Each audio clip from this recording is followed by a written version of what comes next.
ரத்தின Sabapathi fast multi council channel.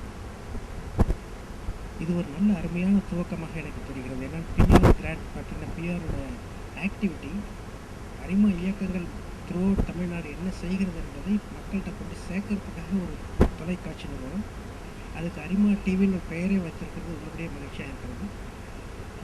ஒவ்வொரு பகுதியில் நடக்கிற கடைகோடியில், தமிழகத்தோட கடைகோடியில் நடக்கிற செய்திகளை கூட தமிழகம் முழுவதிலும் இருப்பவர்கள் பார்க்கிற பொழுது இந்த அரிமா இயக்கத்தினுடைய மேம்பாடு என்ன நடக்கிறது என்பதை மக்களிடம் கொண்டு சேர்க்கக்கூடிய ஒரு பணியாக இருக்கிறது. நிச்சயமாக வரவேற்கத்தக்க ஒரு விஷயம். இது வளர வேண்டும். வலது கை கொடுப்பது இடது கை அறியாமல் செய்வதற்கு கர்ணவண்ணன்னு சொல்லுவாங்க. ஆனால் அப்படி இருந்தாலும் நாம் செய்கிறது வெளிப்படுத்துகிற பொழுது கடைகோடியில் செய்கிற ஒரு நல்ல செய்தியை இன்னொரு பக்கத்தில் அந்த இன்னும் அதிகப்படுத்தி செய்யக்கூடிய ஒரு வாய்ப்பு இருக்கும். அதனால் இது உள்ளபடியே வரவேற்கத்தக்கது. இது மேலும் பெருகி நமது தமிழகத்தினுடைய அரிமா இயக்கத்தின் வரலாறு உலகம் முழுவதிலும் பள்ளி பெருக வேண்டும் என்பதை நான் வாழ்த்தாக தெரிவித்துக் கொள்கிறேன். நன்றி.